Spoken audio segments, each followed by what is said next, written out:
Okay, I'm back. By the way, I forgot to mention this video is mainly for entertainment purposes, even if I'm not that entertaining. And the reason I say that is because, as I mentioned, since I do not have vast quantities of experience in dealing with this big stuff,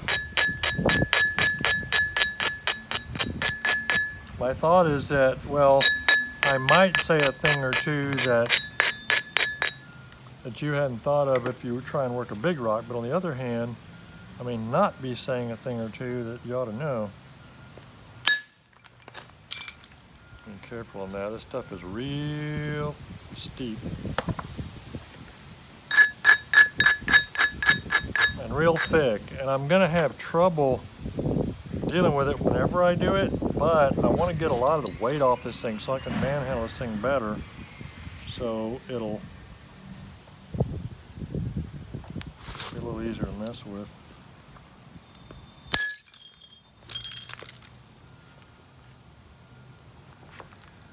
When I do try and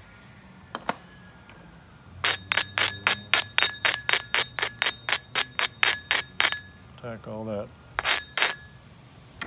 By the way, I've mentioned before that when you braid laterally along edges, it strengthens them. I was studying some stuff online. I study a lot of stuff online, and I saw an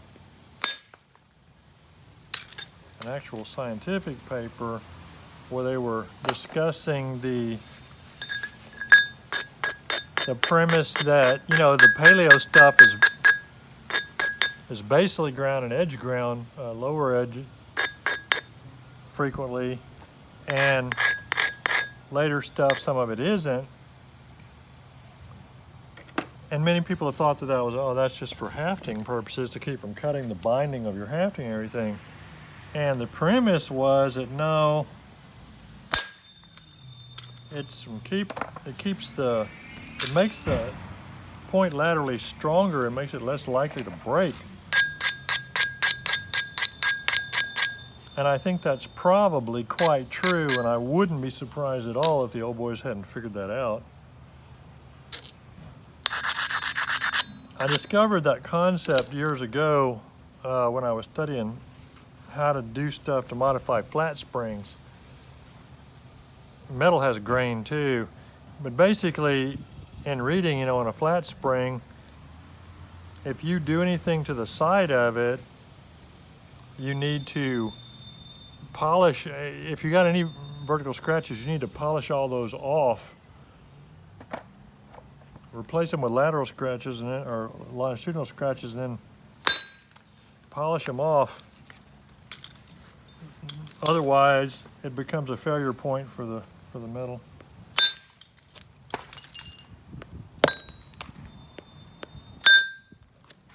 Yeah, that wasn't good. I can't walk and chew gum at the same time. That's one of the reasons I usually would avoid doing stuff like this. But I figured what I was thinking is, well, hey, maybe the people out there don't have a lot of big rock, just like I don't get a lot of big rock, and so if they can vicariously learn some from my screw-ups on a big rock,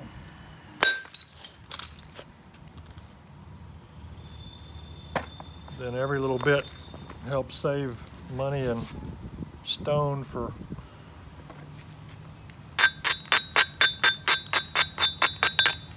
I mean, that's really the thing in a way. Some of these videos, you know, say to yourself, well, why do I keep doing videos? Well, when you're watching me, you're not spending money, so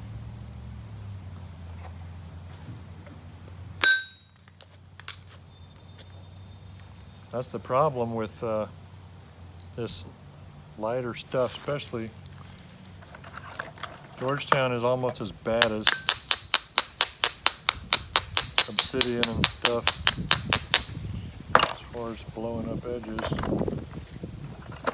And I made this bopper myself, and I don't know how, knappingtools.com gets theirs so good.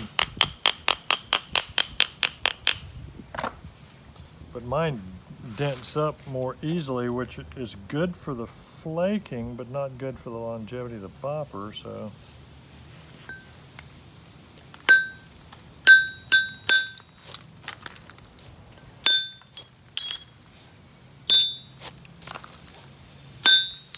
Kind of holding that off the leather and just holding it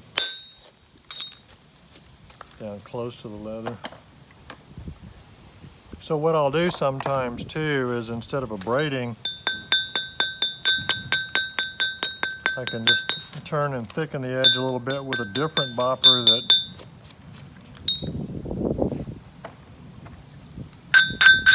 is cheaper, gets into corners better.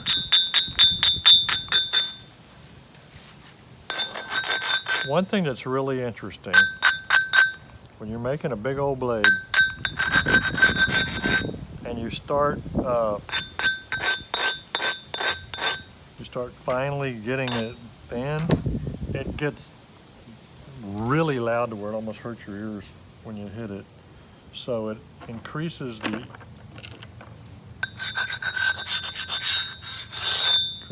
freak out factor of hitting it hard.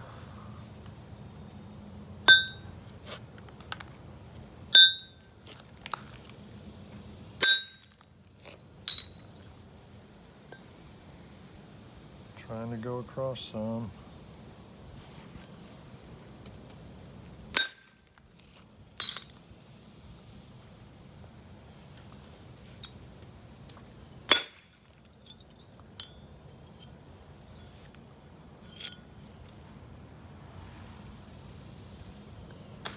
And you're like, why am I doing this? Well, I don't know.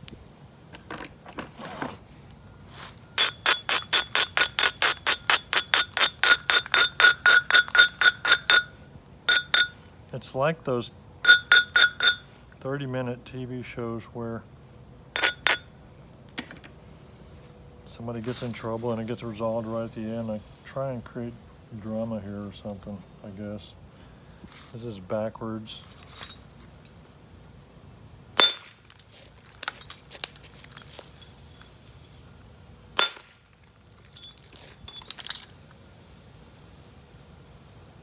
And these aren't big flakes.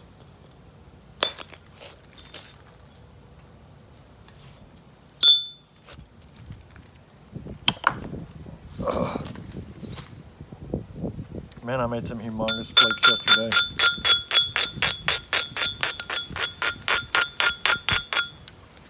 That's a lot of fun. I mean, I have been tempted to move places where I could get big rock easy.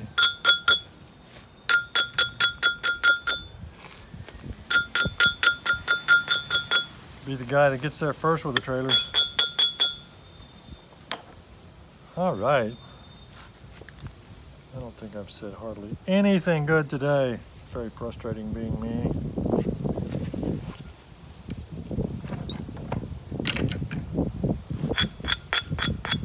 You know, I made myself, one of the things that's tedious and one of the reasons I don't like making videos is because I feel obligated to go back and watch every one I make at least once to try and decide if I said anything so incredibly bad or if like none of the, no, I'm not going to do that now, I'll come down here. Or if like none of the action is in camera.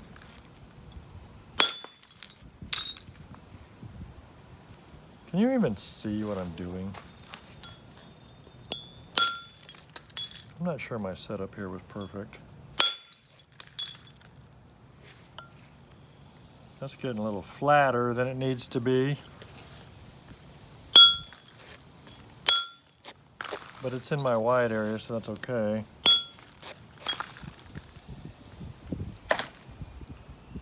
Anyway, I go back and watch them once. And then knowing how I tend to be sometimes, I never watch them again, usually.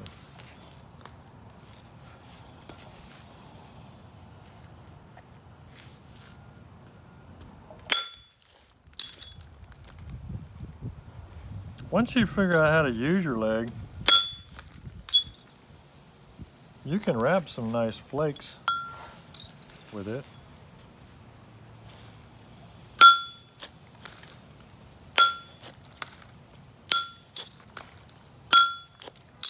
Just don't want to overdo it.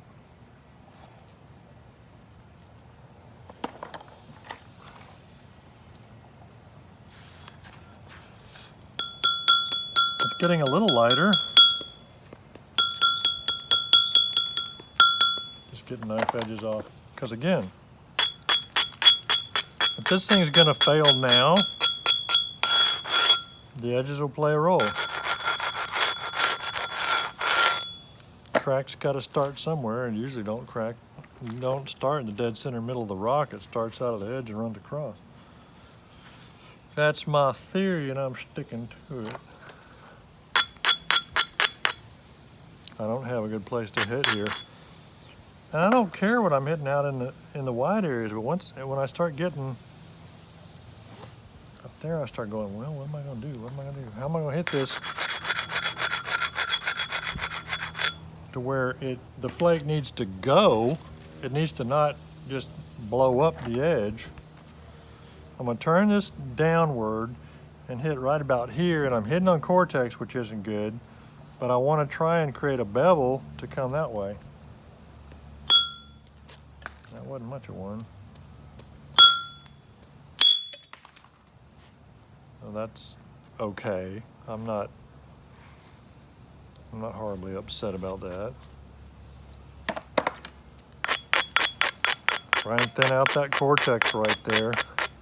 And I want to hit way up in here and put a big old divot in the whole side where I end up not being able to work off the lump. And as much as I don't want to hit it with this thing hanging out off my leg, well, my leg out more. I'll put my leg out more and hold it that way, and then I'll support this with my hand. That's what I'll do. Dang it. That's what I shouldn't have done.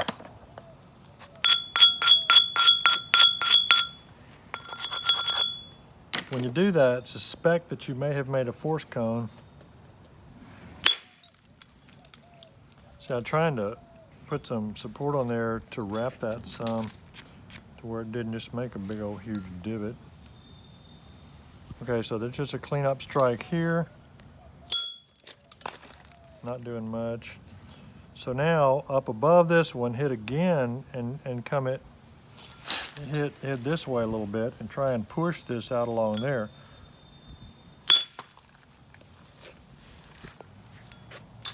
Because when I go obliquely, I'm not putting those big deep digs into this narrow area. And yes, if you're thinking the strategy is to make sure that you don't get any bad rocks to start with, as far as the shape, just get you a nice shaped rock, nice wide as the Missouri River.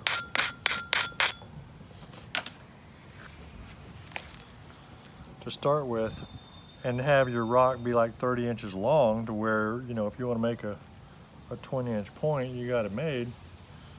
I can't argue with you. Trying to keep that down on the leg.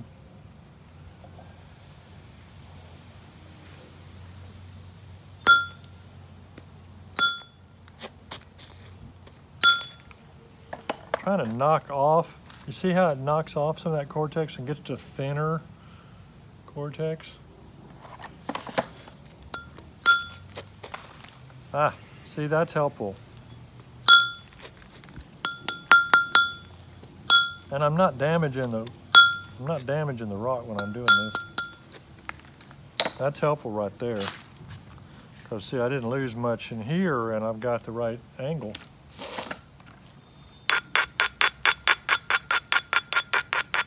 If you remember nothing else about this video, Remember that I got one platform that I said was kind of okay. Doesn't mean it is, but I said it, so. All right, so again, we're not supporting it out on this end. Well, I'm coming out more. I'm sticking with a little smaller bopper. Try and control it better.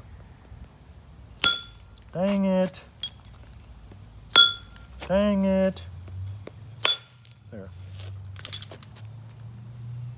I was wanting to hit it thin, but I wanted it to go anyway. Raising this.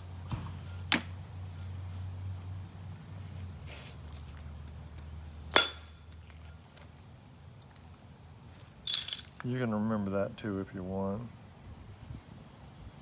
This is chalk right there, so it's not really good to hit, but I don't want to come back this way because this is too high, and I'm trying to be conservative.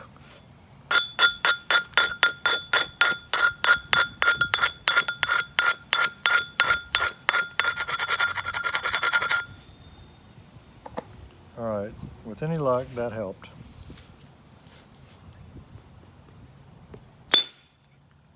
You see that? Do you see that? Ha! Ha! See, that made me a lot happier than it probably made you, but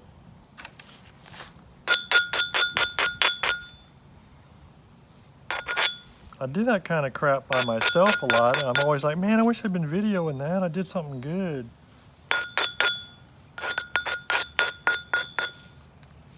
Of course, most of the stuff I do good, if I was videoing, I wouldn't do it right.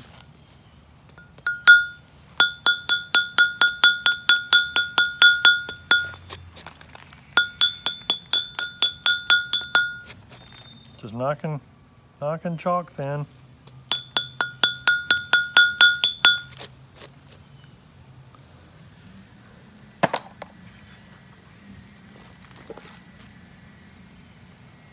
But I didn't actually knock the chalk thin on the one spot that I need it.